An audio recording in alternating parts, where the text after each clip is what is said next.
Hizi ni sababu kadhaa zinazoweza kueleza kwa nini haijawahi kuwa rahisi kwa Mwafrika kuchaguliwa kuwa papa katika kanisa Katoliki. Nambari 1, historia ya kanisa na makao makuu. Kanisa Katoliki lilianzishwa Ulaya na kwa zaidi ya milenia moja, uongozi wake wa juu umeegemea kwa mataifa ya Ulaya, hasa katika nchi ya Italia. Makao makuu ya kanisa Vatican yapo Roma, hivyo mila na desturi na mtandao wa uongozi wa kanisa umekuwa wa Europe zaidi. Nambari 2, uwakilishi mdogo wa maaskofu na makardinali wa Afrika. Papa huchaguliwa na baraza la makardinali ambao wengi wao bado wanatoka Ulaya na Amerika ya Kusini. Ingawa idadi ya waumini barani Afrika inakuwa kwa kasi, uwiano wa makardinali wa Afrika bado ni mdogo ikilinganishwa na mabara mengine. Nambari 3, siasa na mitazamo ya kikanda.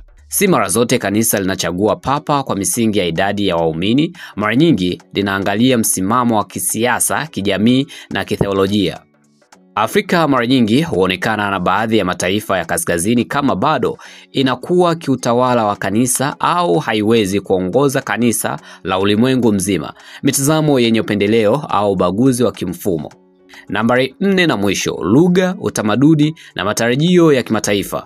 Kuna changamoto za lugha, tamaduni na mawasiliano ambayo huathiri nafasi ya Mwafrika kuwa papa, hasa pale anakuwa hajatumikia sana katika nafasi za juu za kidiplomasia au Vatikani. Hizo ndo sababu ambazo zinasababisha Mwafrika kuwa vigumu kuchaguliwa kuwa papa. Una mtazamo gani hapo chini kwenye comment? Hii hapa ni Varada Online TV na mimi naitwa Mr. Baro.